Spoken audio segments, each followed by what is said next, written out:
Assalamualaikum warahmatullahi wabarakatuh.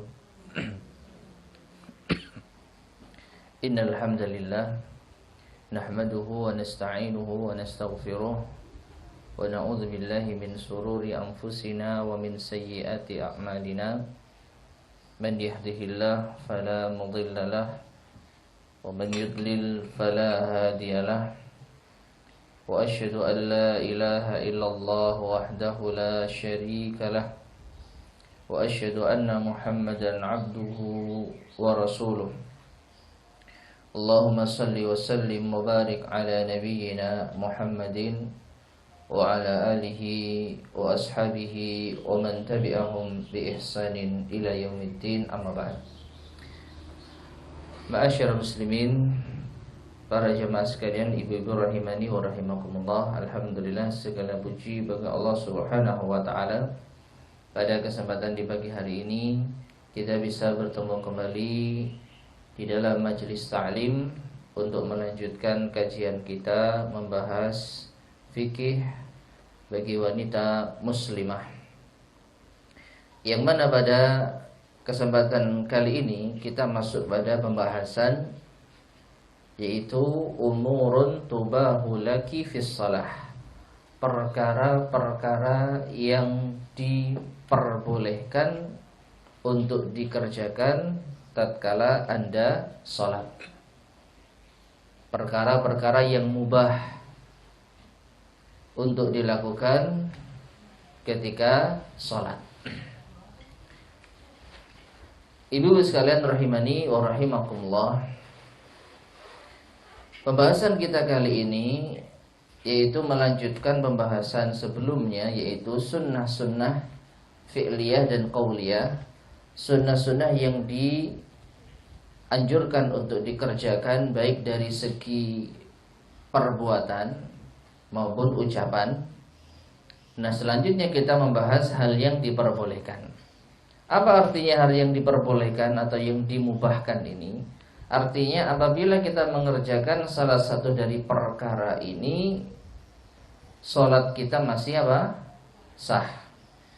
Ya, jadi perkara yang tidak membatalkan salat, namun tentu saja juga tidak berpahala. Yang namanya mubah itu boleh dilakukan. Ya, apabila dikerjakan atau tidak dikerjakan tidak ada pahala maupun dosanya. Namun yang namanya manusia terkadang melakukan sesuatu yang diperlukan di dalam sholatnya. Hanya saja ini tidak sampai membatalkan sholat. Baik, kita mulai. Yang pertama, al-af'al al-mubahatu fis shalah. Gerakan-gerakan yang diperbolehkan di dalam sholat. Awalan, yang pertama, hamlu tifli fis shalah, membawa anak kecil ketika salat. Dalilnya fa'an Abi Qatadah, dari Abu Qatadah radhiyallahu anhu, anna Rasulullah sallallahu alaihi wasallam, bahwasanya Rasulullah sallallahu alaihi wasallam kana yusalli wa huwa hamilun Umamata binta Zainab binti Rasulillah sallallahu alaihi wasallam. Tatkala beliau salat, beliau pernah membawa atau menggendong cucu beliau yang bernama Umamah, putrinya Zainab, putrinya Rasulullah sallallahu alaihi wasallam. Jadi Umamah ini adalah cucunya Rasulullah sallallahu alaihi wasallam, putri dari Umamah. Putri dari Zainab. Zainab sendiri putrinya Rasul sallallahu alaihi wasallam. Fa idza sajada, dan ketika beliau sujud, wada'aha, beliau letakkan cucu beliau tersebut. Wa idza qama, dan ketika beliau bangkit, hamalaha, beliau menggendongnya kembali. Hadis sahih riwayat Bukhari dan Muslim. Baik. Ma'asyiral muslimin rahimani wa rahimakumullah, hadis ini dengan jelas menunjukkan bahwasanya membawa anak kecil, menggendongnya ketika sholat ini tidak mengapa, tidak membatalkan sholat. Ya, Meskipun kita beberapa kali melakukan gerakan di luar sholat. Minimal berapa kali? Minimal mungkin 3 kali gitu ya. Dari kita menggendongnya, lalu kita meletakkan ketika rukuk dan sujud, lalu kita angkat kembali ketika bangkit dari sujud untuk rakaat kedua. Sudah 2 ini ya. Lalu kita letakkan lagi. Ini kalau kita sholatnya berapa rakaat? 2. Kalau sholatnya 2 rakaat, maka paling tidak ada gerakan tambahan di luar sholat minimal sebanyak 3 kali. Meletakkan, mengangkat, meletakkan kembali. Nah, seandainya melakukan gerakan di luar sholat itu bisa membatalkan sholat, kan ada yang mengatakan gerakan 3 kali atau lebih itu membatalkan sholat, maka tentu saja sholatnya Rasulullah SAW sudah batal. Tapi siapa yang berani mengatakan Rasulullah SAW sholatnya batal? Ya, nah ini. Jadi ini juga merupakan satu solusi bagi bapak-bapak, ibu-ibu, bagi para jamaah yang mungkin membawa anak kecil ketika sholat, ya, baik berjamaah maupun di rumah. Ya, ketika bayinya rewel, nggak mau ditinggal, sedangkan waktu sholat sudah mau habis, maka bisa digendong. Ya, bisa digendong untuk menenangkannya. Ketika ruku, maka diletakkan. Ya, sampai sujud, sampai bangkit lagi di rakaat kedua, digendong lagi. Nah demikian. Jadi ini hal yang diperbolehkan, tidak membatalkan sholat. Taib, ini yang pertama. Yang kedua, al-masyul yasiru lil hajah. Hal yang diperbolehkan untuk dilakukan di tengah-tengah sholat, maksudnya gerakan yang diperbolehkan untuk dilakukan di tengah-tengah sholat adalah berjalan sedikit karena ada kepentingan. Berjalan sedikit karena ada kepentingan.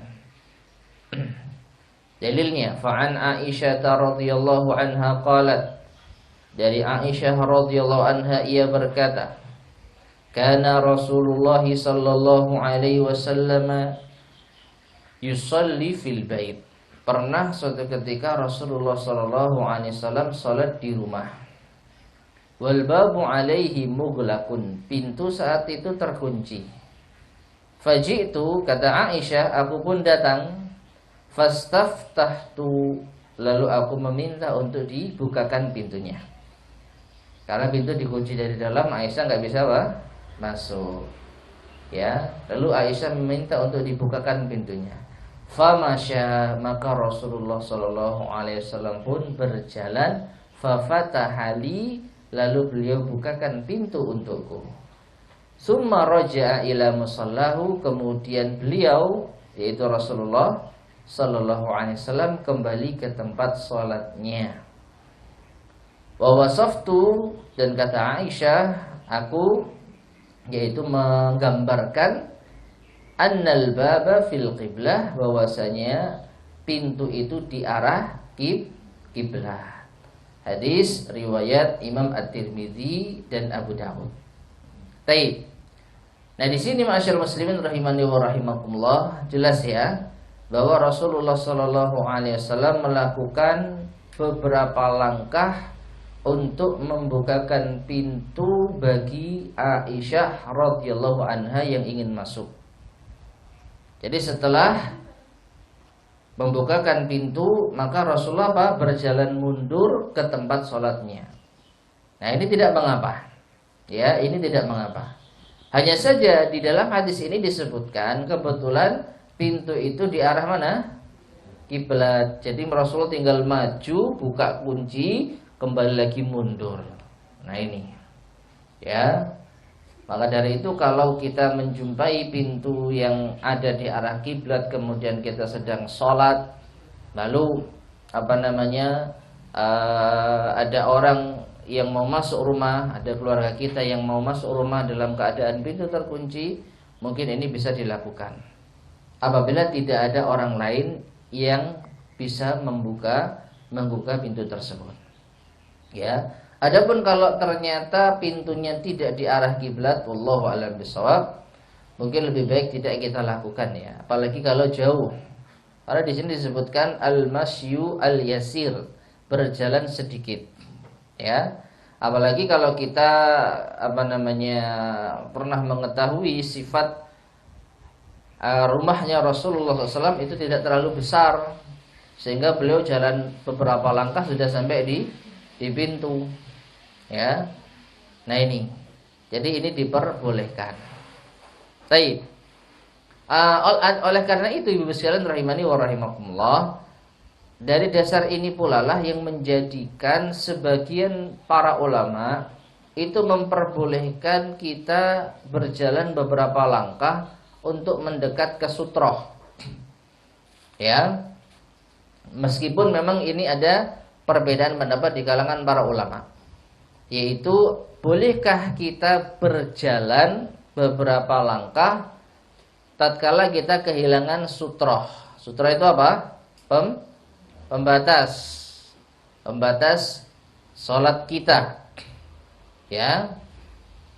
Jadi ketika pembatas sholat kita hilang karena mungkin kita menggunakan orang yang ada di depan kita, orangnya pergi.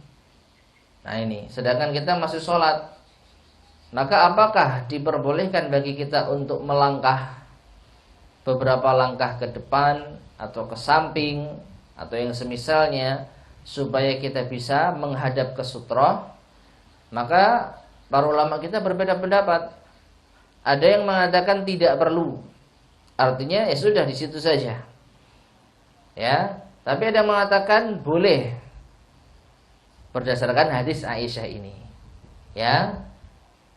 Hadis Aisyah ini menyebutkan bahwa Rasulullah SAW membukakan pintu untuk Aisyah. Padahal membukakan pintu ini bukan perkara yang darurat, kan gitu. Seandainya Aisyah mau menunggu, ya Rasulullah pasti akan membukakan setelah sholat.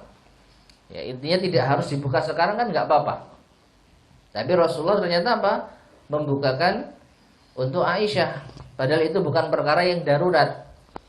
Nah, oleh karena itu, perkara yang hanya sekedar kebutuhan biasa saja boleh untuk dilakukan dengan berjalan kaki, maka apalagi perkara yang minimalnya disunnahkan ketika sholat, yaitu menghadap ke sutroh. Ya. Jadi menghadap ke sutroh itu ada juga perbedaan pendapat di kalangan para ulama. Ada yang mengatakan wajib, ada yang mengatakan sunnah. Minimal itu sunnah. Kalau wajib itu berarti harus ya. Ya, harus ada sutrohnya. Tapi di antara para ulama ada yang mengatakan sunnah. Dianjurkan. Bukan hanya sekedar mubah. Kalau mubah itu berarti boleh pakai sutroh, boleh tidak. Ya, setahu saya tidak ada yang menganggap mubah seseorang sholat menghadap ke sutroh. Paling minimal sunnah. Yang paling yang paling ketat itu wajib. Ya, sampai-sampai ada para ulama yang mewajibkan. Orang kalau sholat tidak menghadap ke sutroh dosa. Meskipun sholatnya sah, karena menghadap ke sutroh itu wajib. Tapi yang paling minim, pendapat yang paling ringan itu sunnah. Nah, berjalan kaki untuk mengejar sunnah, ya ini diperbolehkan. Karena Rasulullah SAW berjalan kaki hanya untuk perkara yang mubah. Kalau mau dikejar, kalau mau dikerjakan, kira-kira lebih utama mana? Mengerjakan yang sunnah atau yang mubah? Yang sunnah. Ya, oleh karena itu sebagian para ulama memperbolehkan atau bahkan menganjurkan berjalan beberapa langkah untuk mendekat ke sutroh. Namun ini juga ada perbedaan pendapat di kalangan para ulama. Ada yang mengatakan tidak perlu. Ya, karena yang dianjurkan itu tatkala kita hendak sholat. Nah ini perbedaan pendapatnya. Kita kalau mau sholat dianjurkan mendekat ke sutroh. Tapi kalau sudah sholat ternyata sutranya hilang, ya sudah. Ya sudah. Kalau mau jalan bagaimana? Boleh, silakan saja. Karena masing-masing para ulama memiliki pegangan atau yang lainnya minat taraddi, dari terjatuh, au bima yu'dhihi, atau agar terhindar dari sesuatu yang membahayakannya. Ma'asyiral muslimin, ibu sekalian rahimani wa rahimakumullah, perkara yang ketiga ini lebih dari sekedar berjalan ya. Kalau tadi itu hanya melangkah, beberapa langkah. Kalau yang ketiga ini melakukan gerakan untuk menyelamatkan anak kecil supaya tidak jatuh, atau supaya tidak terjadi sesuatu yang membahayakan. Ya, gerakannya bisa jadi lebih cepat daripada jalan, lari, lalu mengambil, menggendong, lalu kembali ke tempat sholat. Nah, ini judul dari pembahasan di nomor 3. Tapi hadisnya, kalau kita perhatikan yang dibawakan oleh penulis, ini sebenarnya tidak terkait dengan anak kecil. Ya, kita baca hadisnya. Anil Azraq ibni Qaisin qala, dari Al-Azraq bin Qais dia berkata, kunna bil Ahwaz nuqatilul Haruriyata. Kami pernah berada di daerah Ahwaz untuk memerangi orang-orang Khawarij. Fabainama ana ala harfi nahrin, dan ketika aku berada di bibir sungai, idza rajulun yusalli, saya melihat ada seseorang yang sedang sholat, dan orang ini bernama Abu Barzah al-Aslami. Faida lijamu dabbatihi biyadihi, dan ternyata tali kekang tunggangannya itu ada di tangannya. Ya, jadi orang ini sholat sambil megang tali kekang tunggangannya. Ya. Faja'alatid dabbatu tunazi'uhu. Tiba-tiba ternyata hewan tunggangannya itu menariknya. Jadi ketarik orang ini, Abu Barzah al-Aslami. Wa ja'ala yatba'uha, akhirnya orang ini pun mengikuti tunggangannya. Bisa digambarkan ya? Jadi waktu sholat tangannya itu masih megang tali kekang tunggangannya. Wallahu a'lam bishawab, mungkin tidak sempat ditali di pohon, atau mungkin nggak ada pohon, ya, sehingga mau nggak mau dipegang. Karena kalau dilepas bisa hilang. Ya, hewan tunggangannya bisa hilang, makanya dipegang. Tapi ternyata di tengah-tengah sholat hewan tunggangannya ini lari, menariknya. Mau nggak mau, supaya tidak kehilangan hewan tunggangannya, akhirnya ia pun mengikutinya. Nah ini, mengikutinya. Baik, kita baca kelanjutan hadisnya. Qal, kemudian Abu Barzah berkata, inni ghazawtu ma'a Rasulillah sallallahu alaihi wasallam sita ghazawatin. Saya berperang bersama Rasulullah sallallahu alaihi wasallam itu sebanyak 6 kali peperangan. Aw sab'a ghazawatin, atau bahkan 7 kali peperangan. Aw thamaniyata ghazawatin, atau bahkan 8 kali peperangan. Fasyahidtu taysirahu, dan aku melihat kemudahan yang ada. Wa inni kuntu uraji'u ma'adabati ahabbu ilayya min an ada'aha tarji'u ila ma'lafiha fayashukku alayya.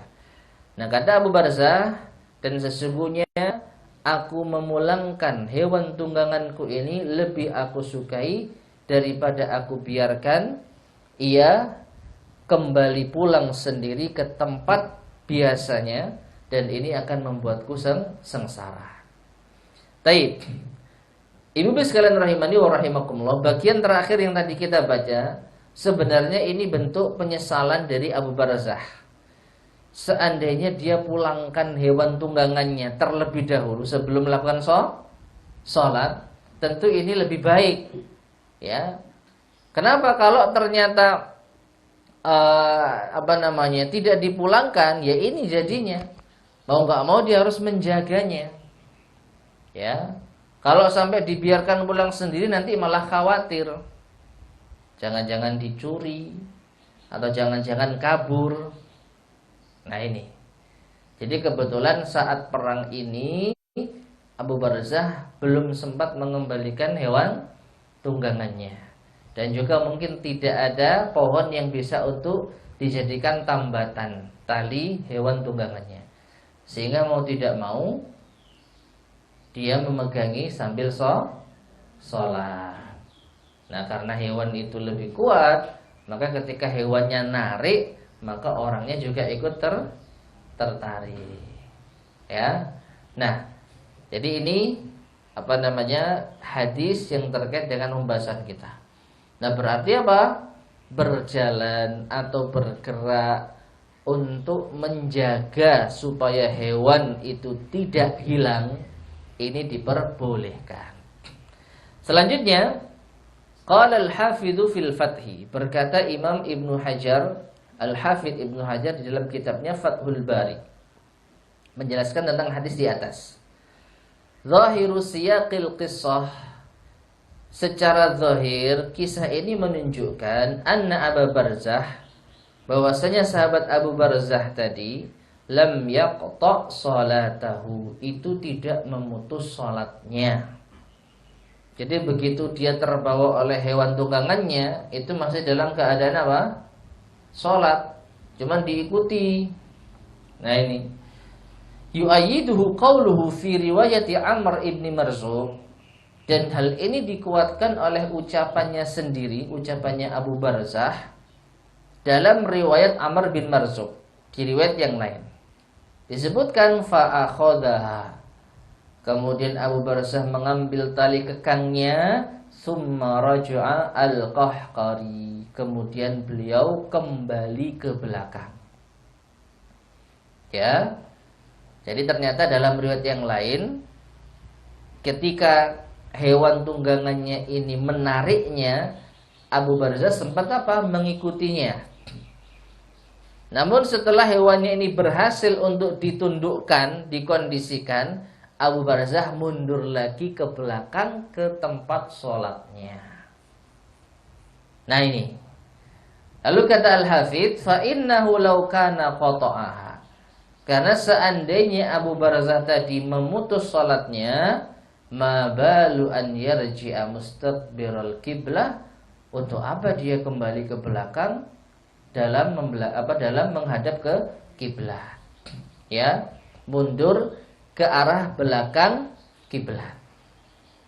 Wa fi ruju'ihi al-Qahqari, dan kembalinya ia mundur ke belakang, ma yush'iru, ini mengisyaratkan bi anna masyahu ila qasdiha ma kana katsiran, bahwa ia berjalan ke tempat tersebut itu tidak membutuhkan banyak gerakan. Taib.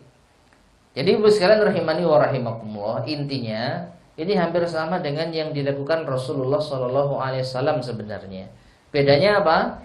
Bedanya Rasulullah membukakan pintu, kalau sahabat Abu Barzah ini mengikuti hewan tunggangan.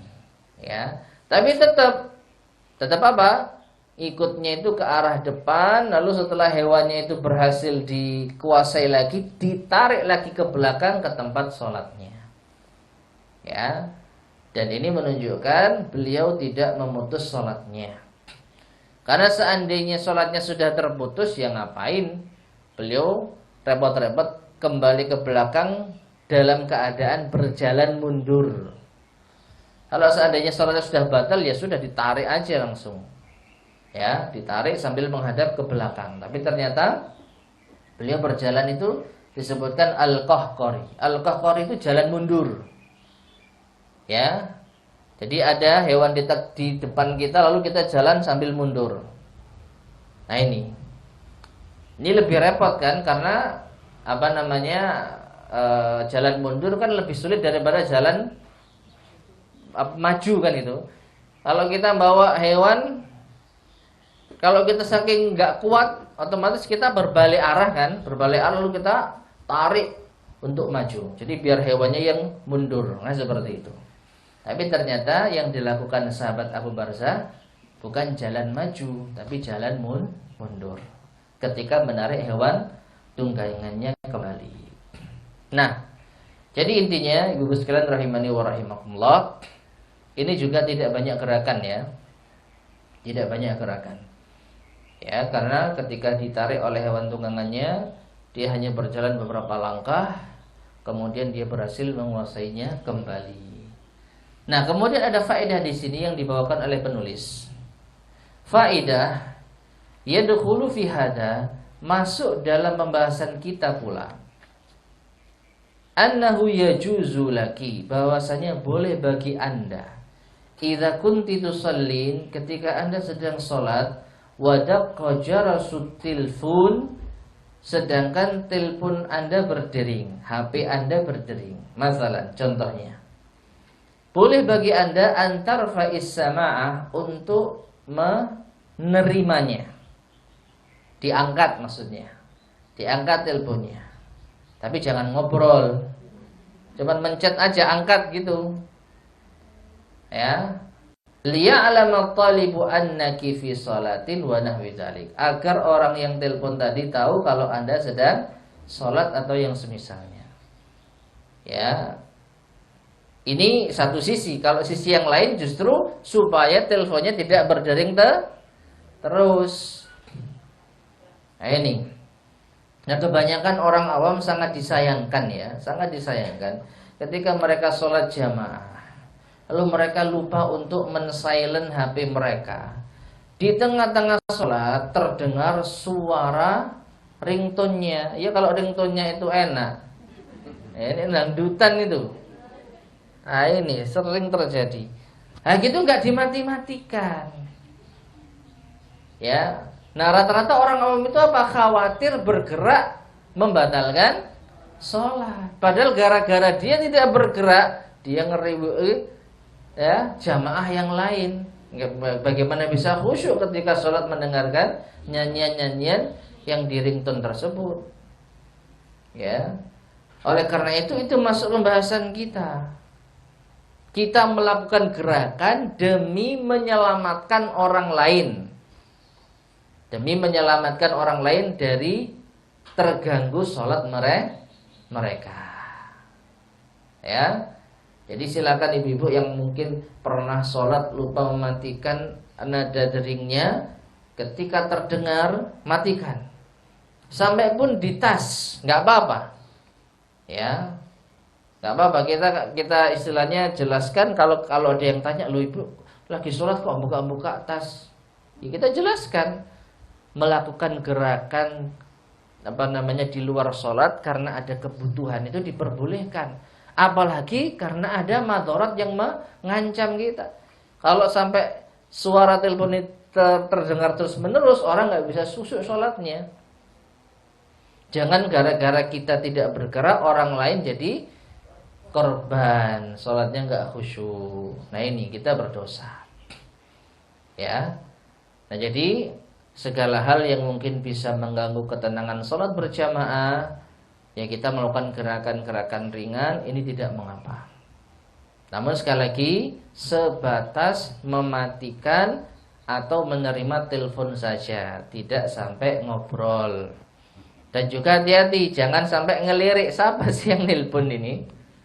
Ya, kalau bisa kita lakukan dengan meraba, cukup raba, kan kita udah hafal ya tombolnya. Tombol mana ini untuk matikan, untuk nerima. Ya nggak usah dilihat layarnya. Kalau dilihat layarnya nanti kita bisa apa? Kepikiran, waduh ditelepon sama bos. Nah ini. Atau mungkin kita kebelablasan diterima. Oh iya ini ya, tak tunggu-tunggu dari teleponnya. Nah lucu kita sambil sholat ngangkat telepon. Nah ini nggak dibenarkan.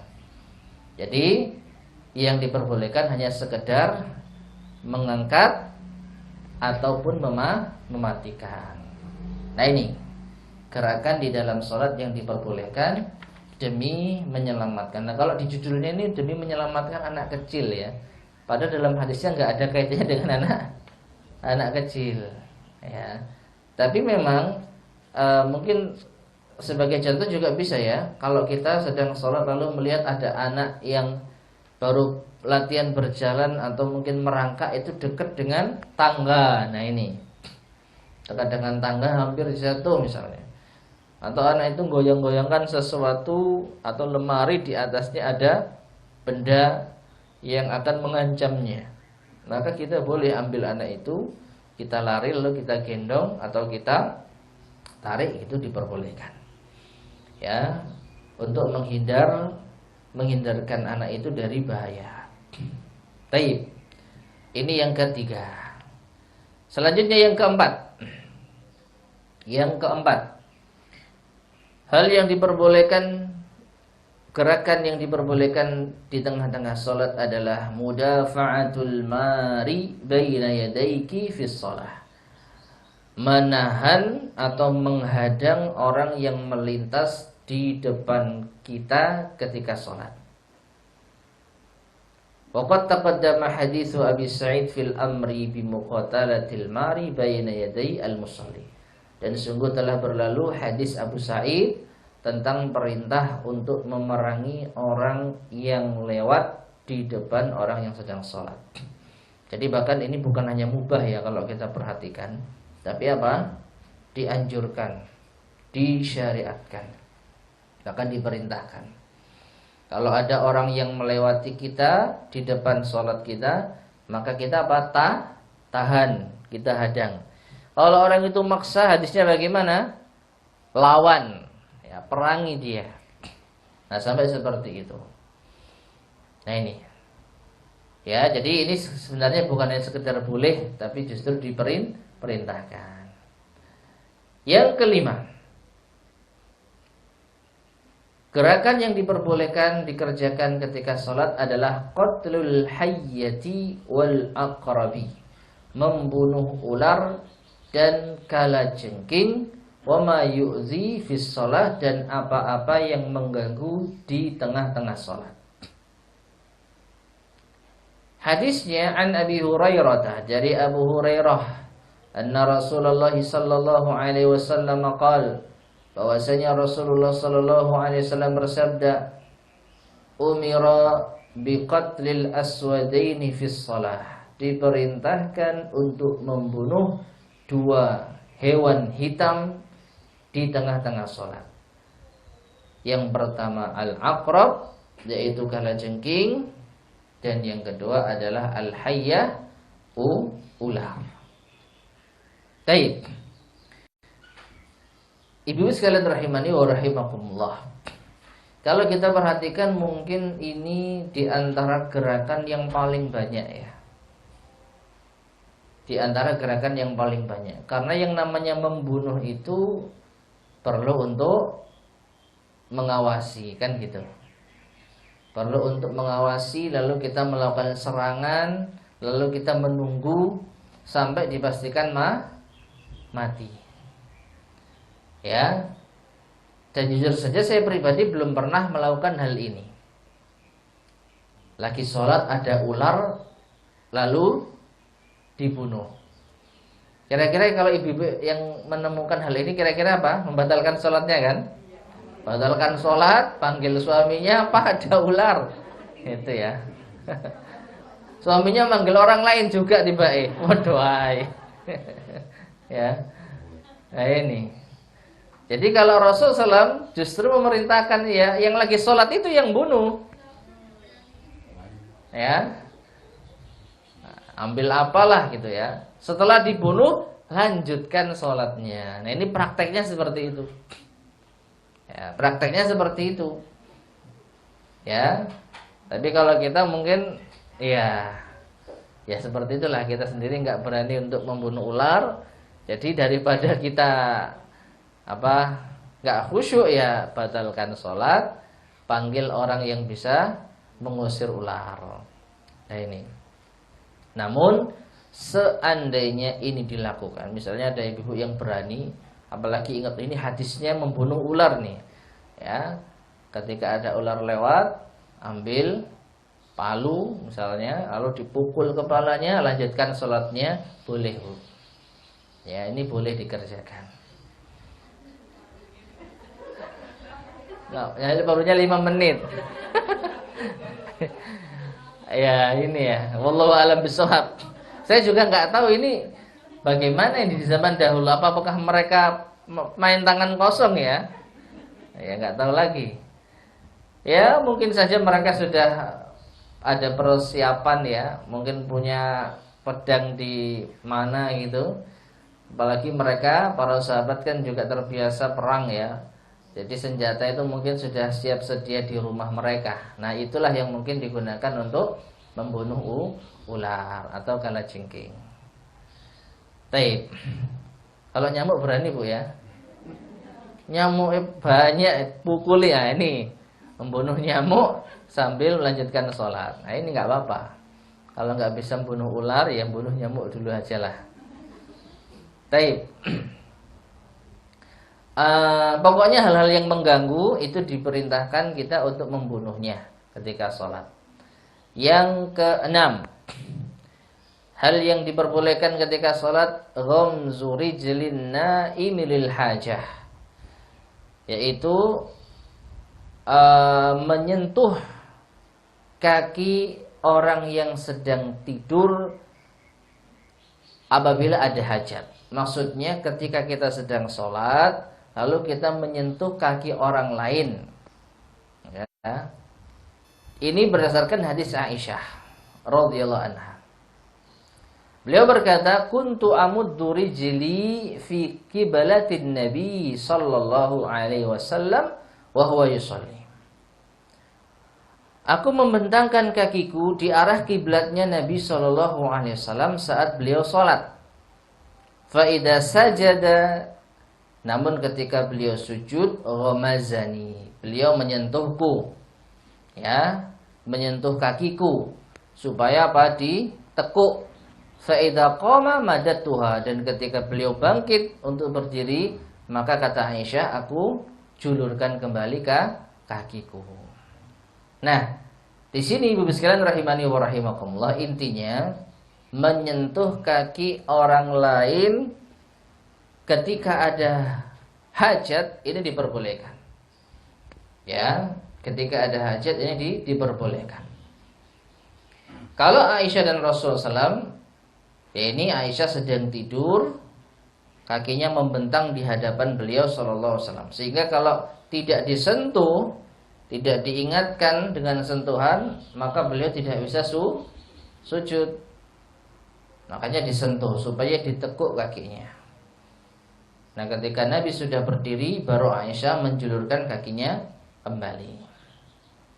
Nah, kalau di kondisi kita ya, karena kita alhamdulillah rumahnya luas sehingga tidak perlu sempit-sempitan untuk sholat dan tidur gitu ya. Mungkin kita bisa membawa hadis ini dalam kondisi ya, mungkin ya, kalau kita sholat berjamaah, di sebelah kita ini nggak bangun-bangun waktu sujud, karena saking lamanya, misalnya sholat malam, sholat taraweh, sholat qiyamul lail gitu ya.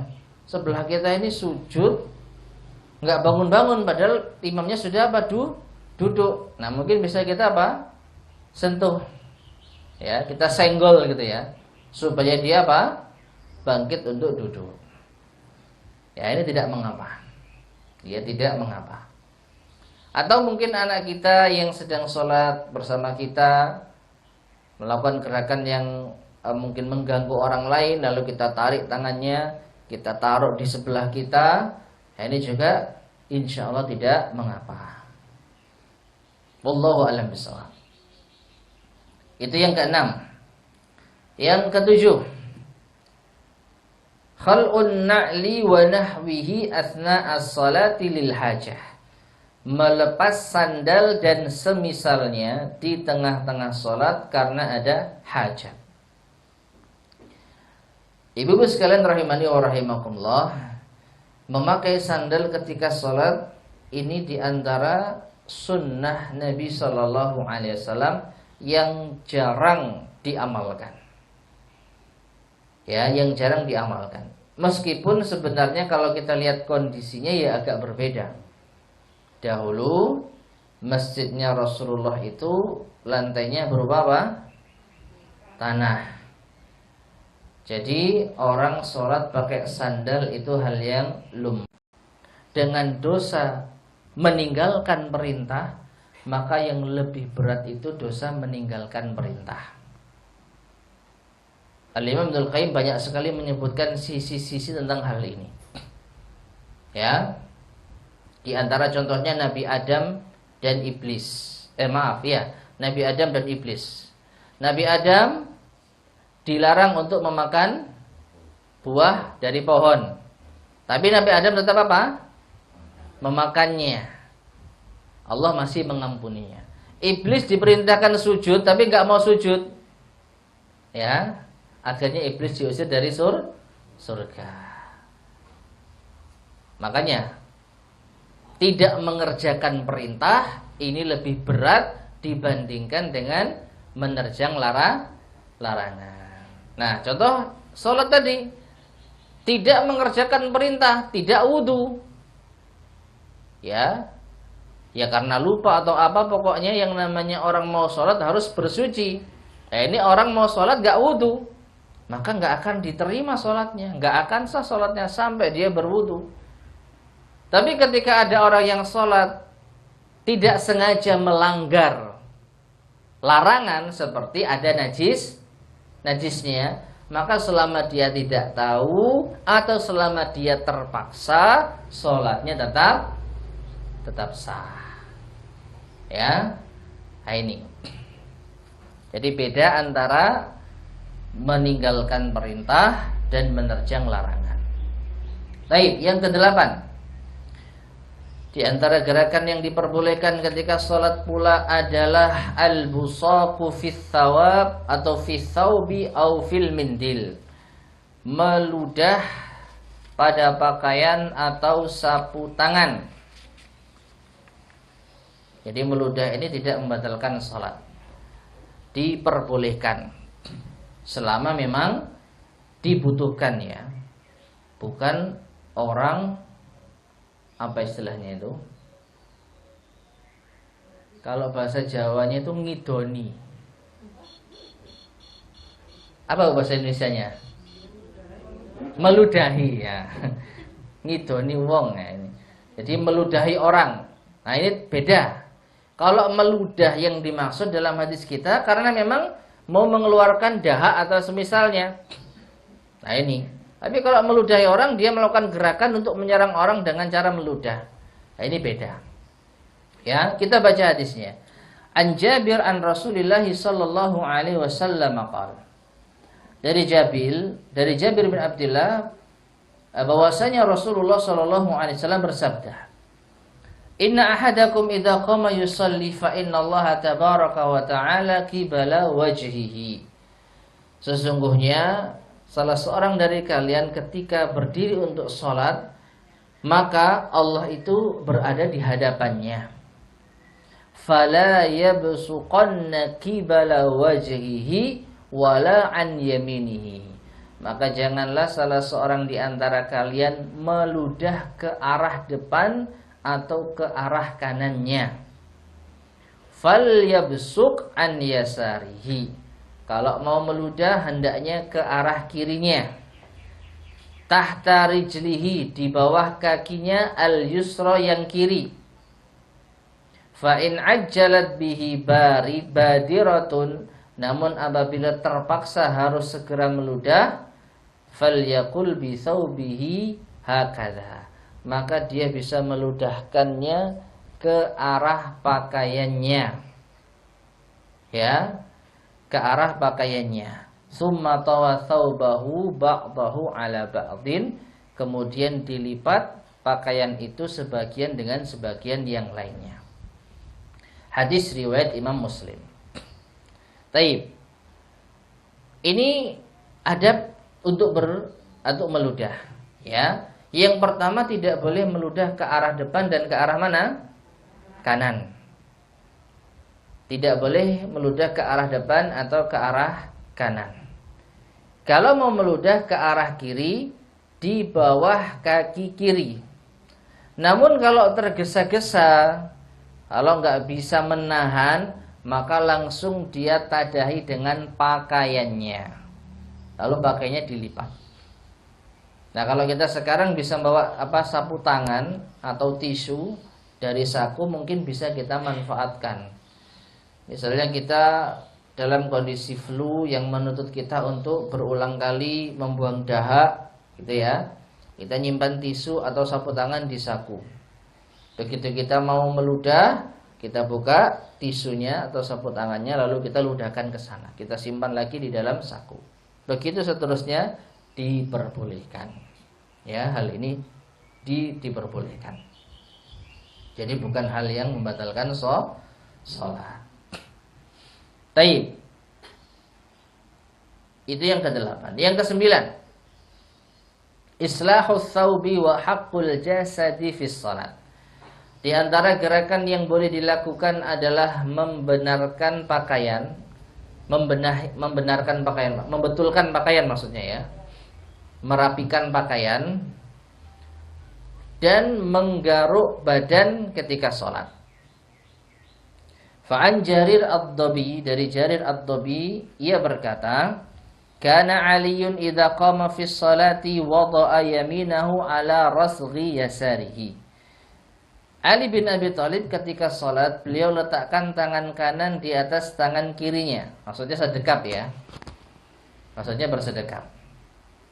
Wala yazalu kadzalika hatta yarka'a illa an yusliha thawbahu aw yahukka jasadahu. Senantiasa ia melakukan hal itu, bersedekap maksudnya, hingga ia rukuk. Kecuali apabila beliau merapikan pakaiannya atau menggaruk badannya. Ya, atau menggaruk badannya. Ibnu Abbas juga berkata, yasta'inur rajulu fi salatihi min jasadihi bima sya'a. Seseorang diperbolehkan melakukan apapun terhadap badannya ketika sholat. Baik. Ibu-ibu sekalian rahimani wa rahimakumullah, membenarkan pakaian, merapikan pakaian. Mungkin kalau ibu-ibu mau benar, kalau bapak-bapak mungkin baju bagian belakang, ya, mungkin ingin dirapikan, ingin diluruskan, atau mungkin ada lengan yang belum sempat dikembalikan, maksudnya pakaian yang biasanya habis wudu itu kan dilempit gitu ya. Waktu sholat belum sempat diluruskan, nah ini diluruskan ketika sholat tidak mengapa. Atau mungkin kancing baju, lupa belum mengancing baju, ya dirapikan ketika sholat, insya Allah juga tidak mengapa. Demikian pula hakul jasad, menggaruk badan. Ini kalau memang benar-benar gatal, maka menggaruk badannya tidak mengapa. Kepala atau yang semisalnya ini diperbolehkan. Ya, dan ini sekali lagi tidak ada batasan. Tidak ada batasan berapa kali. Selama memang benar-benar gatal. Ya. Selama memang benar-benar gatal. Bukan nganggur ya, bukan apa istilahnya? Iseng. Karena ada loh orang itu iseng. Dia punya kebiasaan melakukan gerakan tertentu, di sholat itu kebawa. Di sholat itu kebawa. Ya. Saya pernah tahu seseorang, udah lama ini saya lihat, dia itu melakukan gerakan yang sering dilakukan di luar sholat maupun sampai ke dalam sholat. Apa? Memeriksa dompet belakang. Konon pernah keculian, pernah kecopetan. Jadi setelah kejadian itu dia terbiasa menyentuh bagian belakang sakunya. Beberapa menit sekali gini. Oh ada dompetnya, ada dompetnya. Sampai pun nggak bawa dompet dia tetap gini. Karena sudah menjadi kebiasaan. Ya. Nah, akhirnya ini juga kebawa ketika sholat. Maka bagaimana hukumnya? Kalau dia sadar bahwa itu gerakan yang sebenarnya tidak perlu dilakukan, maka hendaknya dia hentikan. Tapi kalau nggak sadar, apalagi orang sudah menjadi kebiasaan, beberapa menit sekali pegang dompet, padahal nggak ada dompetnya misalnya, ya maka semoga tidak mengapa, ya, semoga dimaafkan, dimaklumi. Namun kalau orang sadar, ya harusnya nggak begini, tapi dia lakukan begini, maka wallahu alam khawatir ini bisa mengganggu keabsahan sholatnya. Karena apa yang tadi kita sampaikan, bolehnya melakukan gerakan-gerakan ini karena ada keperluan. Ya, sampai pun membunuh ular ada keperluan, karena kalau nggak dibunuh ular itu mungkin masuk kamar. Ya. Nah ini. Jadi kalau kita melakukan gerakan yang tidak diperlukan, nah ini yang menjadi pembahasan para ulama kita. Bisa sampai membatalkan sholat. Kalau memang gerakan itu sudah terlalu berat, ya, gerakan-gerakan yang berat, bukan hanya ringan. Wallahu a'lam bishawab. Baik. Yang ke-10, at-tasfiqu idza ra'atil mar'atu fi sholati ma yaribuha. Menepuk tangan apabila seorang wanita itu melihat sesuatu yang salah di dalam sholatnya. Kalau laki-laki itu dengan bertasbih subhanallah. Kalau wanita menepuk tangannya. Liqaulihi Nabi sallallahu alaihi wasallam. Berdasarkan sabda Nabi sallallahu alaihi wasallam, "Man nabahu syai'un fi salatihi falyusabbih." فَإِنَّهُ إِذَا سَبَّهَ إِلْتَفَتَ إِلَيْهِ وَإِنَّمَا التَّسْفِيهُ لِلنِّسَاءِ. Ya, artinya barang siapa yang melihat suatu kesalahan dalam sholatnya, maka bertasbihlah, mengucapkan subhanallah. Karena jika ia bertasbih, maka imam akan menoleh padanya. Ya, imam akan apa? Mawas diri. Apa yang salah ya? Kok jamaah tasbih? Wat tasfih, sedangkan untuk wanita itu dengan menepuk tangannya. Kalau ada imam yang keliru, lalu laki-laki nggak ada yang ingatkan, maka wanita dengan menepuk tangannya. Nah, wat tasfih wat tasfik dalam bahasa Arab ya. Jadi ada tasfih, ada tasfik. Ini sama maknanya. Darbu sahifatil kaf ala sahfatil kaf fil akhar, yaitu menepuk punggung tangan yang satu dengan tangan yang lain. Jadi bukan tepuk tangan Bu ya. Kalau gini tepuk tangan, ini begini. Nah ini. Ya, jadi pas apa? Pas sedekap itu ya, lalu imamnya salah tinggal gini. Ya. Bukan begini. Darbu sahifatil kaf, memukul punggung telapak tangan ala sahfatil kafil akhar, di atas telapak tangan yang lain. Nah, itu caranya. Nah, di sini ada faedah. Qad alimti, sungguh engkau telah mengetahui, an la yushra'a lil mar'ati tasbihu fis salat idza naba syai'un minha. Bahwasanya tidak disyariatkan bagi wanita untuk mengucapkan subhanallah ketika salat. Karena wanita itu dengan menepuk tangannya. Jadi wanita tidak disyariatkan bertasbih ketika melihat sesuatu yang salah di dalam salatnya. Lakin akan tetapi hada yajuz, ini sebenarnya diperbolehkan. Boleh wanita itu mengucapkan subhanallah idza lam yakun buddun minat tasbih, apabila tasbih itu tidak memadaratkannya. Ya.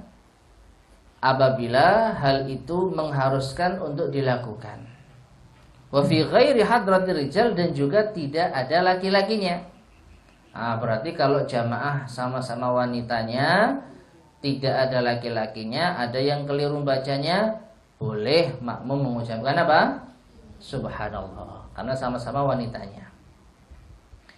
Lalu beliau membawakan dalil di sini, fa'an Asma binti Abi Bakrin qalat, Dari Asma binti Abi Bakar ia berkata, Ataitu Aisyah hina khasafati syamsu.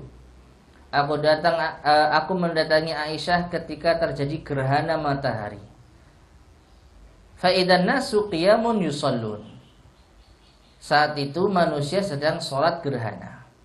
Wa idza hiya qa'imatun tusalli. Dan dia Aisyah juga sedang berdiri untuk sholat. Faqultu malin nas. Lalu aku, yaitu Asma, bertanya, ya, kenapa manusia? Artinya mereka mengerjakan apa? Jadi ada orang sholat diajak bicara. Aisyah sedang sholat gerhana dan Asma tidak tahu ini sholat apa ini. Fa asyarat biyadiha ila sama. Lalu Aisyah mengisyaratkan dengan tangannya ke arah langit, ngasih tahu kalau terjadi apa? Gerhana. Wa qalat, lalu Aisyah mengatakan subhanallah. Ya. Nah, di sini syahidnya Aisyah itu mengucapkan subhanallah ketika ditanya oleh Asma. Nah, berarti boleh sebenarnya mengucapkan subhanallah dengan catatan tidak ada kaum lelaki di sana. Wallahu alam, mungkin Aisyah menjauh dari barisan jamaah laki-laki sehingga ketika mengucapkan subhanallah tidak khawatir terdengar oleh laki-laki. Wallahu alam bishawab. Tapi intinya hal ini diperbolehkan bagi kaum wanita kalau mereka sholat sesama mereka. Selanjutnya yang ke berapa ini? Ke-11. Al-iltifatu yumnatan aw yusratan lihajah. Boleh menoleh ke kanan atau ke kiri karena ada keperluan. Lagi-lagi syaratnya karena ada keperluan. Hadisnya an Jabirin qala, dari Jabir ia berkata, Ishtaka Rasulullah sallallahu alaihi wasallam. Rasulullah sallallahu alaihi wasallam mengeluhkan sakitnya. Fasallaina wara'ahu wa huwa qa'idun. Lalu beliau salat menjadi imam kami sedangkan beliau dalam keadaan duduk. Wa Abu Bakrin yusmi'un nasa takbirahu. Dan Abu Bakarlah yang memperdengarkan takbir beliau kepada jamaah. Nah, ini mungkin asal usulnya ada apa istilahnya itu ya?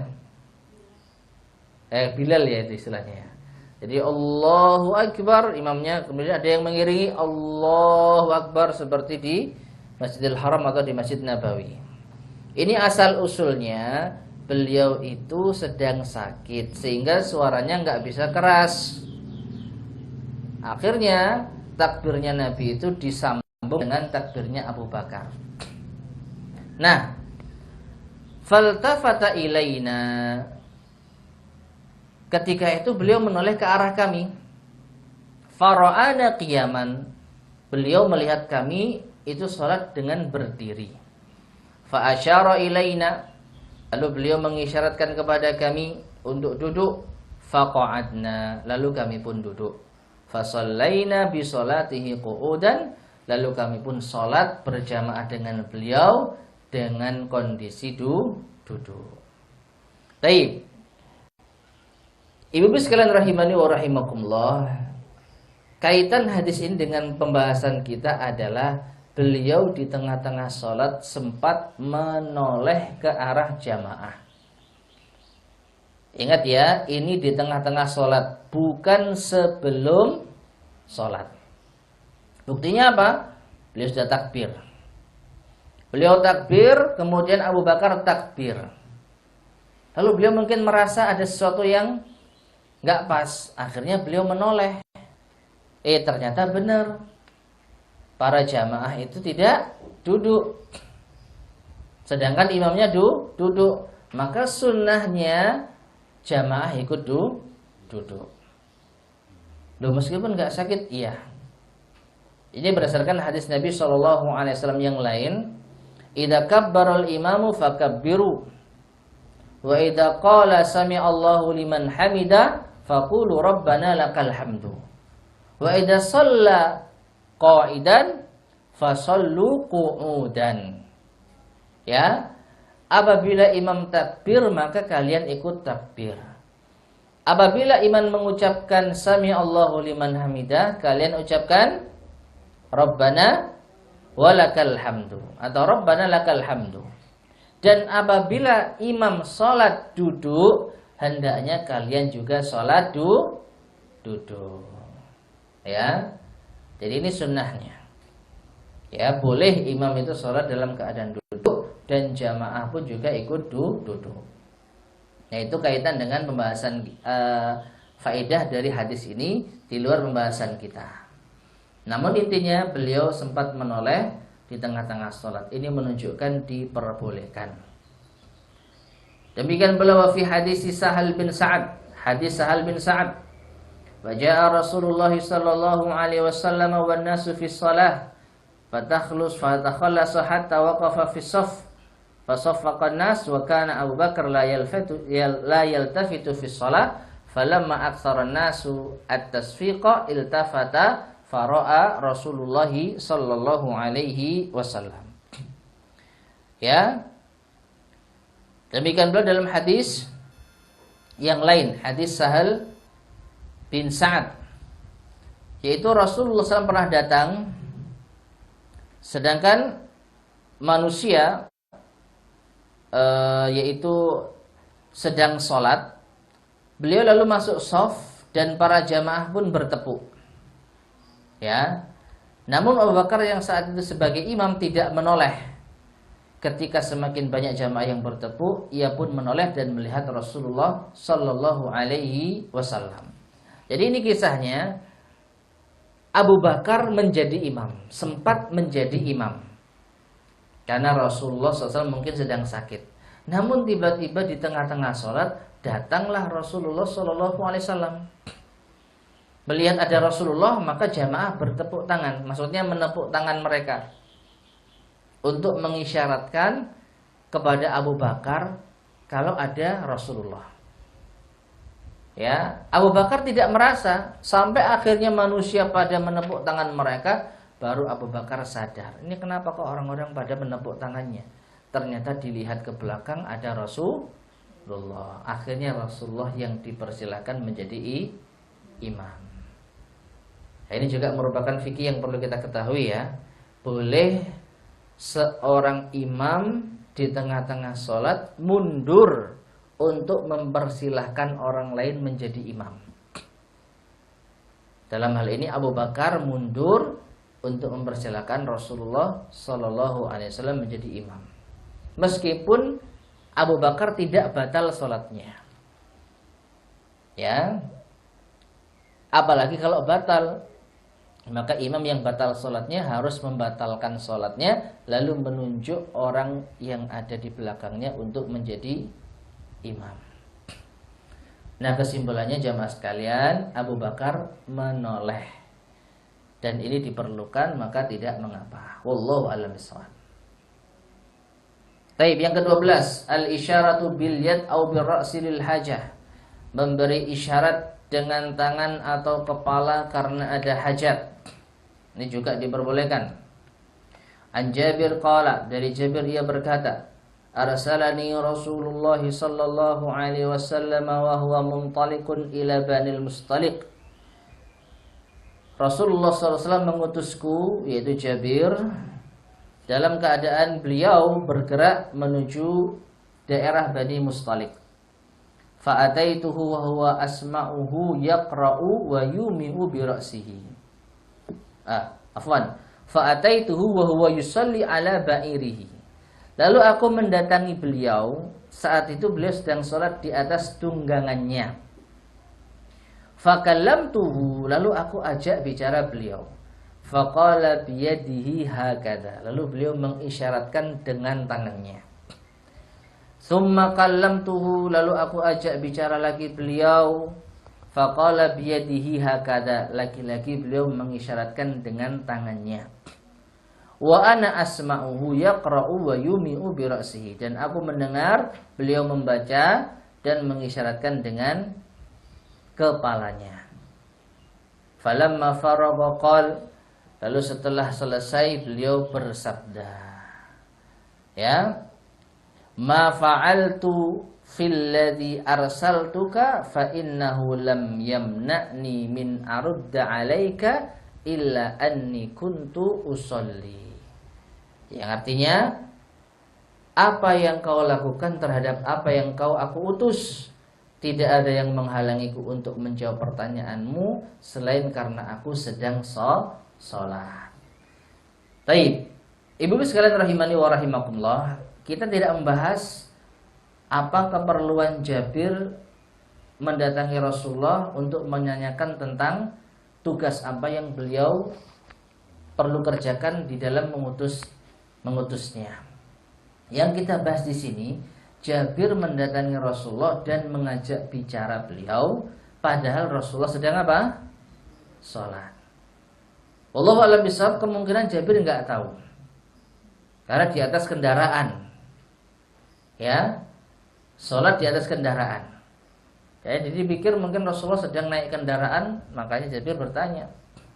Dalam riwayat yang lain mengucapkan salam bahkan, tapi kok nggak dibalas, nggak dijawab. Sampai berulang kali, akhirnya setelah Rasulullah SAW selesai sholatnya baru bilang, tidak ada yang menghalangiku untuk menjawab panggilanmu kecuali karena aku sedang sholat. Nah, yang menjadi inti pembahasan adalah ketika Jabir memanggil beliau, Rasulullah SAW tidak menjawab dengan ucapan, tetapi dengan isyarat. Ya, isyarat dengan tangannya. Wallahu a'lam bishawab, seperti apa teknisnya yang jelas Jabir mengatakan ketika aku ajak bicara beliau hanya mengisyaratkan dengan tangannya. Nah ini menunjukkan berisyarat dengan tangan atau dengan kepala di tengah-tengah sholat itu diperbolehkan. Kira-kira kalau sekarang kita gimana, Bu, ya? Berisyarat dengan tangan atau kepala? Menganggukkan kepala gitu? Bu, dompetku sampean bawa tak? Mangguk gitu. Masa gitu? Ya. Wallahu a'lam bishawab, ya. Yang jelas mengisyaratkan dengan tangan dan kepala nggak apa-apa. Ya. Ya mungkin seperti itu, ya semoga tidak mengapa. Hah? Lah namanya orang nggak tahu, ya mungkin itu ibu, Bu, ibu, misalnya dipanggil dari belakang, ibunya lagi sholat, nggak tahu kalau lagi sholat, ya. Bu, sampai bawa kunciku tak? Terus ibunya geleng-geleng ini, ya. Pertama nggak dijawab, diam saja, lo kok nggak ngalih-ngalih anaknya. Tanyain terus, Bu, sampai kok nggak jawab sih, gitu misalnya. Aku salah budal ini misalnya, ya. Wallahu a'lam bishawab, ya. Yang jelas boleh berisyarat dengan tangan dan kepala. Baik, yang ke-13, raddus salam isyaratan ala man sallama alaiki. Ini menjawab salam dengan isyarat bagi orang yang mengucapkan salam kepada Anda. Jadi di tengah sholat ada yang mengucapkan salam. Fa idza sallama alaiki ahadun wa anti fis shalah. Kalau ada seseorang yang mengucapkan salam kepada Anda sedangkan Anda dalam keadaan sholat, faminal ma'lum, maka sudah diketahui annahu la yajuzu, bahwa tidak boleh antaruddi alaihi kalaman, dijawab dengan ucapan. Assalamualaikum, kita lagi sholat, waalaikumsalam, ya batal sholatnya, karena kita bicara, ya. Lakin yajuzu, tapi boleh antaruddi isyaratan bil yad, engkau menjawabnya dengan mengisyaratkan tangan. Fa'an ibni Umar, dari Ibnu Umar ia berkata, kharaja Rasulullah sallallahu alaihi wasallam ila Quba yusalli fi. Rasulullah sallallahu alaihi wasallam pernah keluar menuju Quba, Masjid Quba, untuk salat di sana. Faja'atul ansaru fasallamu alaihi wa huwa yusalli. Orang-orang Ansor datang lalu mengucapkan salam kepada beliau, saat itu beliau sedang salat. Faqultu li Bilal, lalu aku berkata kepada Bilal, Yaitu Ibnu Umar bertanya kepada Bilal, "Kaifa ra'aita Rasulullah sallallahu alaihi wasallam yaruddu alaihim hina kanu yusallimuna alaihi wa huwa yusalli?" Bagaimana cara Rasulullah SAW menjawab salam mereka padahal beliau sedang sholat? Qala, Bilal berkata, hakada, seperti ini. Wa basata kaffahu wa ja'ala batnahu asfala wa ja'ala dhahrahu ila fauq. Lalu beliau membentangkan telapak tangannya, lalu dijadikan bagian bawah telapak tangan di bawah dan bagian atasnya ke atas. Jadi isyaratnya seperti gini kurang lebih. Ya, seperti gini. Ya. Jadi beliau sedang sholat. Assalamualaikum. Beliau enggak jawab tapi begini. Nah, itu kurang lebih seperti itu.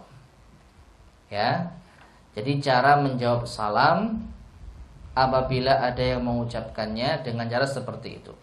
Itu kalau orang yang salam bisa melihat kita. Tapi kalau kita di dalam kamar, lalu ada orang mengucapkan salam dari luar, ya percuma kita gini-gini, mereka nggak lihat kok. Ya, gimana? Ya diam saja. Ya, diam saja. Jadi mengisyaratkan dengan tangan ini apabila orang yang mengucapkan salam dirasa melihat kondisi kita. Kalau kita berdiri mungkin dia nggak lihat kalau kita sedang sholat.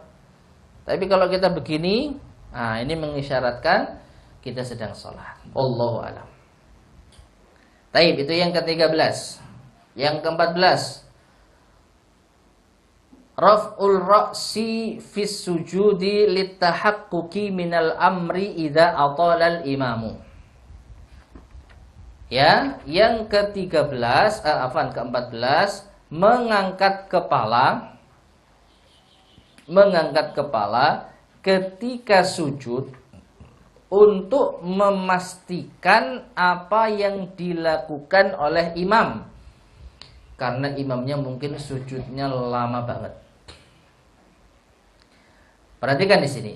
Fa idza kunti fi jama'atin, ketika Anda sedang sholat jamaah, fa atala al-imamu sujuda, lalu imam memanjangkan sujudnya, aw lam tasma'it takbirah, atau Anda tidak mendengar suara takbirnya, aw nahwi dzalik, atau yang semisalnya, fayajuzu laki wa anta sajidatun, maka boleh bagi Anda yang saat itu sedang sujud antarfa'i ra'saki, untuk mengangkat kepala, litatahaqqaqi minal amr, untuk memastikan urusan saat itu. Bisa dipahami ya? Jadi imamnya kok sujudnya lama banget ya? Kok saya nggak dengar suara takbir ya? Jangan-jangan mikrofonnya mati nih. Akhirnya kita angkat. Oh, tiba-tiba sudah berdiri. Nah, kita ikut berdiri. Oh, tiba-tiba memang lagi sujud lama ya? Sudah, kita sujud lagi. Ya. Jadi boleh kita ngangkat kepala untuk lihat kondisi. Kalau imamnya dirasa sujudnya lama.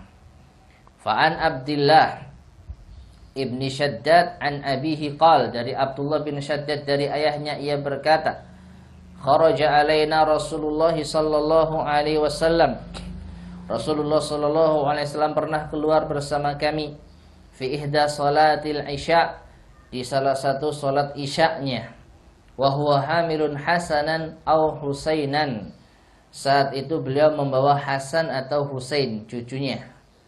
Fataqaddama Rasulullah sallallahu alaihi wasallam, lalu Rasulullah sallallahu alaihi wasallam maju untuk salat. Fawada'ahu thumma kabbara lis-salati fasalla, lalu beliau letakkan cucunya tersebut, kemudian beliau bertakbir untuk salat. Fasajada baina dhahranai salatahu sajdatan atalaha, lalu ternyata beliau itu sujud dengan sujud yang sangat lama sekali. Faqala abi, maka ayahku berkata, farafa'tu ra'si, aku pun mengangkat kepalaku. Wa idas sabiyyu ala dhahri Rasulillah sallallahu alaihi wasallam, ternyata ada anak kecil yang ada di punggungnya Rasulullah sallallahu alaihi wasallam. Ya cucunya tadi. Wa huwa sajidun, dan saat itu beliau sedang sujud. Faraja'tu ila sujudi, lalu aku pun kembali sujud. Falamma qada Rasulullah sallallahu alaihi wasallam as-shalah, ketika Rasulullah menyelesaikan salatnya, beliau berkata, qala an-nasu, para jamaah bertanya, ya Rasulullah, wahai Rasulullah, innaka sajadta baina dhahrani salataka sajdatan ataltaha hatta dhananna annahu qad hadatsa amrun. Wahai Rasulullah, engkau tadi sujud dengan sujud yang sangat lama sampai kami mengira ada sesuatu yang terjadi. Au annahu yuha alaika, atau engkau mendapatkan wahyu. Faqal, maka beliau menjawab, kullu dzalika lam yakun, itu tidak terjadi. Enggak ada apa-apa kok. Dan juga enggak ada turun wahyu. Lakin ibni irtahalani, akan tetapi cucuku sedang menjadikan aku sebagai tunggangannya. Fakaritu an u'jilahu hatta yaqtiya, maka aku membenci untuk menyelesaikannya, untuk mengusirnya, maksudnya untuk mengangkatnya hingga anak itu sendiri yang menyelesaikannya. Taib. Jadi kisahnya ternyata karena cucunya Nabi sedang naik punggungnya Nabi, makanya beliau sujudnya apa? Lama. Ini kalau di zaman sekarang, ya, Pak, kewon cucumu Pak, gitu ya. Imam lama karena cucunya naik kuda-kudaan, nah ini nggak bisa diterima ini. Ya, zaman sekarang pasti imam itu akan ditegur. Lain kali cucunya jangan dibawa sholat Pak ya. Nah ini. Nah yang menarik di sini ternyata salah seorang dari mereka itu ada yang ngintip. Kan tadi manusia nggak tahu sebenarnya. Jadi para jamaah bertanya, wahai Rasulullah, tadi Anda sujud lama sekali, kenapa ini? Apakah ada sesuatu atau turun wahyu? Ya, Nabi menjawab, ternyata ada cucunya yang sedang mainan kuda-kudaan. Nah, sahabat tadi yang sudah lihat, ya tahu. Nah, di sini perhatikan, sahabat tadi mengangkat kepalanya, otomatis diketahui oleh Rasulullah SAW, dan beliau tidak menegurnya. Ini menunjukkan mengangkat kepala dikala sujud ketika ingin mengetahui suatu perkara ini diperbolehkan. Ya, apalagi mungkin kita khawatir speakernya mati sehingga kita nggak dengar suara takbir. Jangan-jangan jamaah sudah berdiri. Kita para wanita nggak tahu para laki-laki ini sudah berdiri atau belum. Lalu kita angkat kepala kita. Boleh ini ya. Nah seperti itu. Taib, yang terakhir yang ke-15, an-nadharu fil mushaf, melihat mushaf, wal qira'atu minhu, membaca melalui mushaf, fi sholatin nafilati lil hajah, pada sholat sunnah karena ada hajat. Melihat mushaf dan membaca mushaf ketika sholat sunnah, ini boleh apabila ada hajat. Fahaitsu mada'at hajatun, maka apabila ada hajat, ka iradati tatwili fi salatil qiyam, seperti ingin memanjangkan salat malam, ma'adamil hifdzi, sedangkan hafalannya terbatas, masalan contohnya, fa innahu la ba'sa, maka sesungguhnya tidak mengapa bil qiraati minal mushafi fi shalat, untuk membaca mushaf ketika salat. Dalilnya, fa anil Qasim, dari Qasim, anna Aisyata, bahwasanya Aisyah kanat taqra'u fil mushaf, beliau membaca mushaf, fatusalli fi Ramadan, saat salat malam di bulan Ramadan. Wa qala al-Qasim, Qasim juga berkata, kana ya ummu Aisyata abdun yaqra'u fil mushaf. Pernah Aisyah menjadi makmum seorang budak yang sholat dengan membaca mushaf. Ya. Dan ingat, ini diperbolehkan ketika sholat sunnah, sholat taraweh, sholat malam. Nah, ibu-ibu yang mau sholatnya panjang boleh memegang mushaf. Apalagi juga boleh sambil duduk. Sholat sunnah duduk nggak apa-apa, meskipun mampu berdiri, tidak mengapa. Nah, amma fi'lu hadza fil fardhi fala yajuz. Adapun melakukan hal ini di sholat wajib, maka tidak boleh. Ya, karena tidak ada dalil dari para sahabat yang mereka melakukan hal ini di sholat wajib. Wa kadzalika fin nafli idza lam nakun hajat, demikian pula di sholat sunnah kalau tidak ada hajat. Jadi kesimpulannya, kalau ada hajat, di antaranya kita ingin membaca sholat yang panjang, tapi kita nggak hafal, maka boleh memegang mushaf. Sekali lagi hanya di sholat sunnah, di sholat wajib tidak diperbolehkan. Wallahu ta'ala alam bissawab. Baik ibu sekalian rahimani wa rahimakumullah, inilah 15 gerakan-gerakan yang diperbolehkan untuk dikerjakan di tengah-tengah sholat kita. Wallahu a'lam bissawab. Sampai sini barangkali ada yang ditanyakan, monggo silahkan.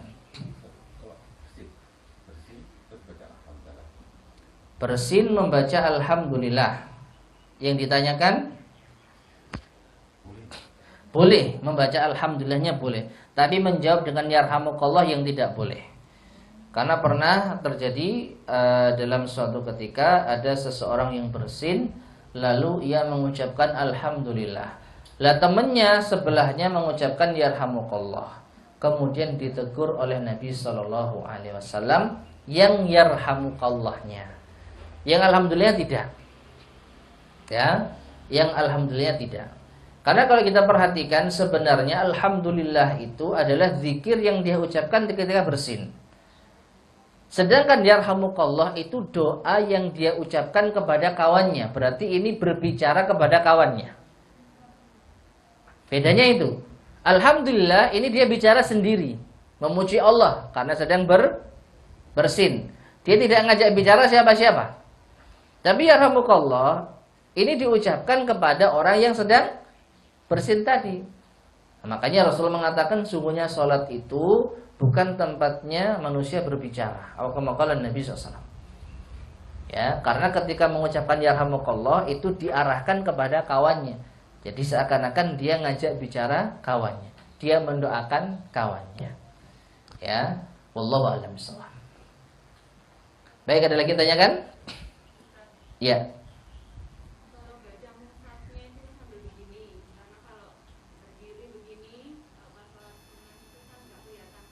Boleh.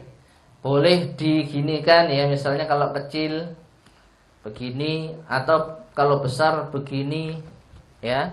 Boleh, semuanya boleh. Mau diletakkan juga boleh, mau dipegang juga boleh. Jadi bebas. Ya. Baik, ada lagi yang tanyakan?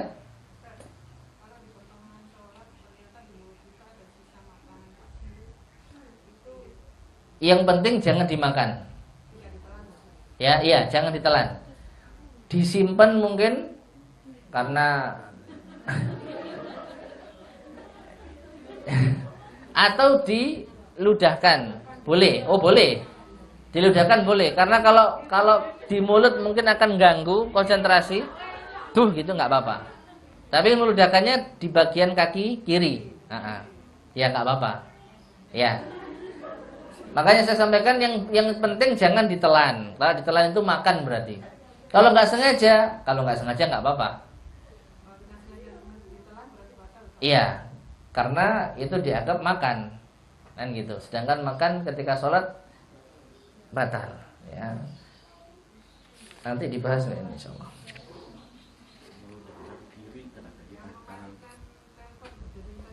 Ya. Bagaimana?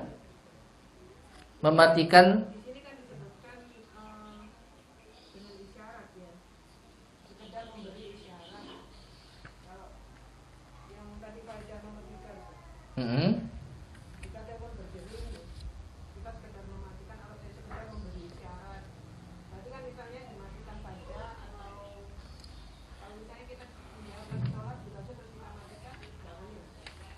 memberi isyarat itu sebentar, ini terjemahnya ya. Kalau dari teks aslinya itu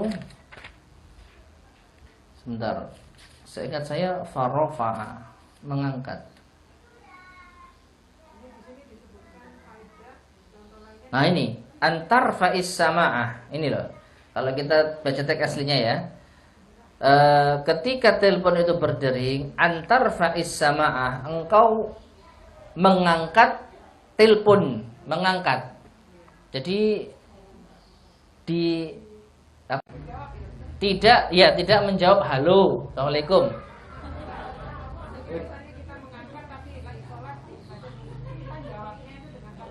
Lagi sholat.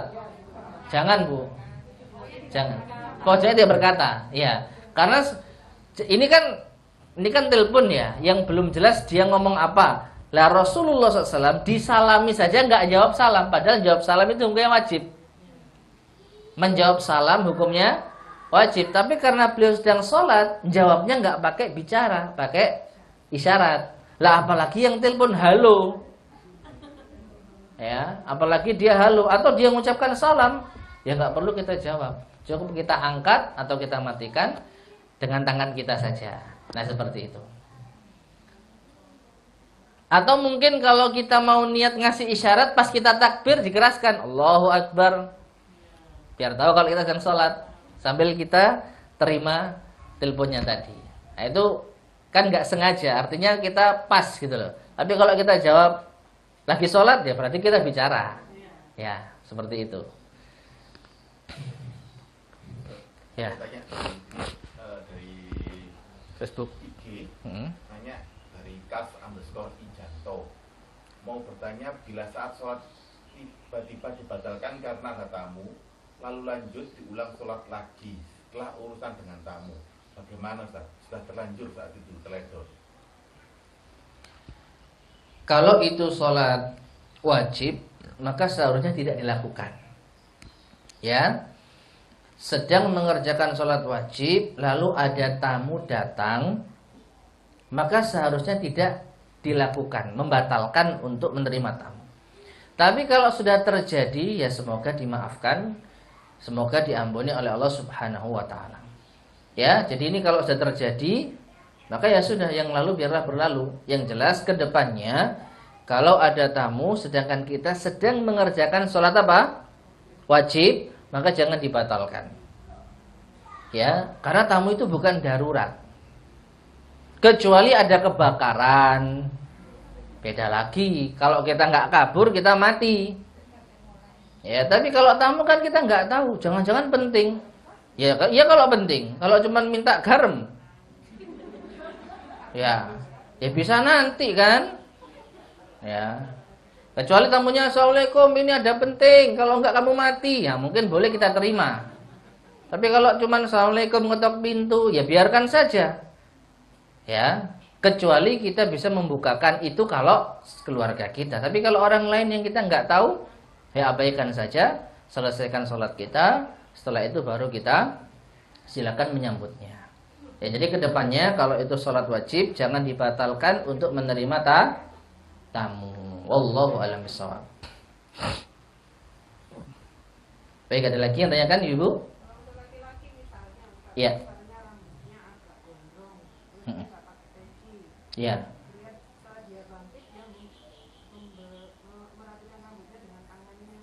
Iya. Boleh. Iya. Boleh untuk merapikan rambut dengan tangannya, karena itu termasuk di antara hajat. Ya.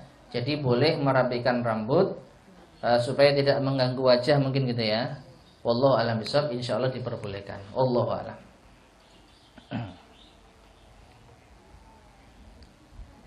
Ya, silakan.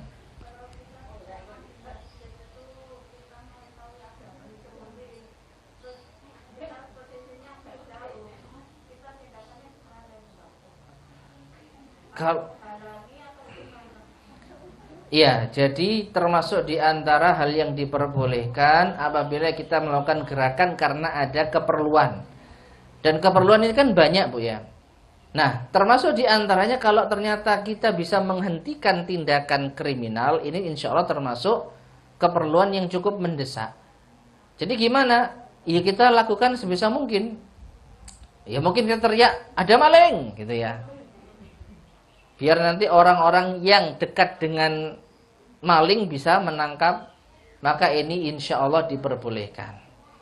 Karena demi menjaga harta kaum muslimin tidak dicuri. Ya. Jadi terserah mau teriak atau mau gimana, mau ngejar masa ibu? Menghadang. Masya Allah. Ya. Ya, monggo silakan kalau ibu memiliki keberanian ya. Oh, kalau mungkin yang nyuri perempuan ya dihadang ya silakan. Ya. Yang jelas boleh melakukan gerakan yang dibutuhkan untuk menghadang seorang pencuri. Ya, wallahu a'lam bishawab.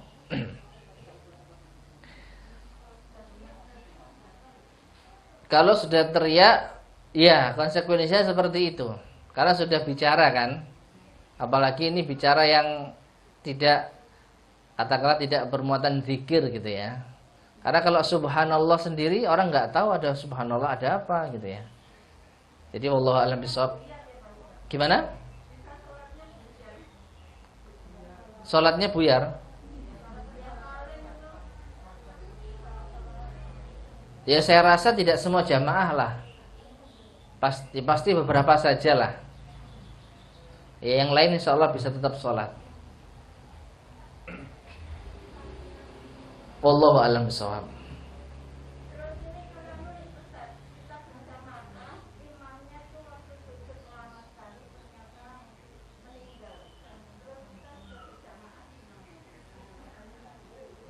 Kita kalau memang benar-benar menemukan hal itu terjadi, kita bisa sholat sendiri, langsung lanjutkan sholat sendiri. Ya. Yang ngurusi jenazahnya mungkin ada beberapa orang, yang lain bisa sholat sendiri melanjutkan. Allahu a'lam. Ya. Ada yang nanya dari Indahyu 68. Mohon penjelasan saat sholat kita lupa berapa jumlah rakaat yang kita laksanakan. Mohon penjelasan saat sholat kita lupa berapa jumlah rakaat yang kita laksanakan.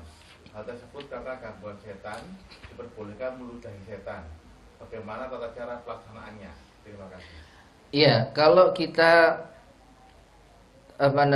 diganggu oleh setan, konsentrasi sholat kita seperti membuat kita lupa berapa jumlah rakaat, maka boleh kita meludah, tapi tetap sama meludah ke arah kiri, ke bawah kaki kita, dengan niat ini untuk meludahi syaitan. Ini diperbolehkan.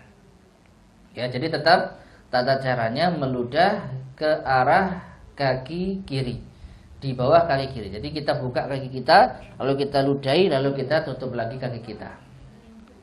Ya, jadi seperti itu teknisnya. Wallahu a'lam bishawab.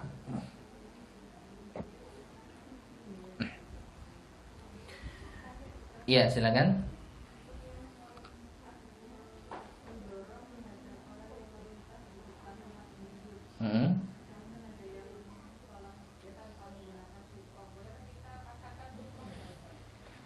Boleh-boleh saja. Kalau kita melihat ada orang yang tidak menghadap ke sutroh, mungkin karena orang ini kehilangan sutrohnya, lalu kalau kita nggak pasangkan orang akan melewati depannya, maka boleh kita pasangkan sutroh. Insya Allah diperbolehkan. Supaya nanti kalau orang lewat itu tidak lewat pas di depannya, tapi di depan sutrohnya. Ya, insya Allah diperbolehkan.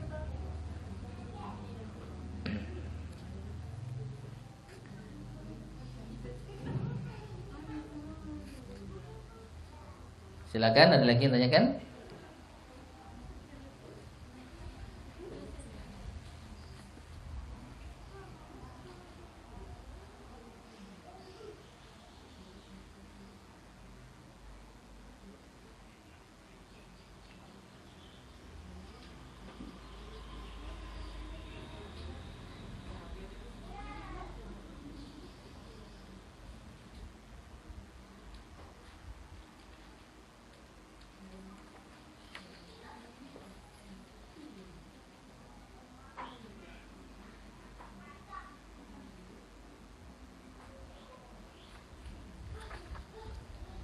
Bagaimana Ibu? Ada lagi yang tanyakan?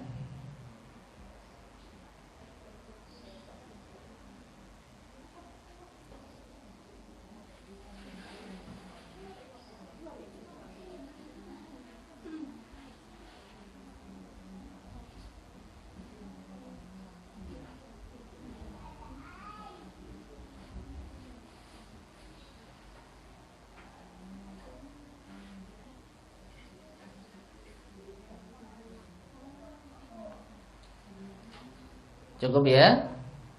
Baiklah Ibu sekalian rahimani wa rahimakumullah, kita cukupkan kajian kita pada siang hari ini. Kurang lebihnya saya mohon maaf, semoga bermanfaat. Subhanakallahumma bihamdika asyhadu an la ilaha illa anta astaghfiruka wa atubu ilaik. Alhamdulillahirabbil alamin. Assalamualaikum warahmatullahi wabarakatuh.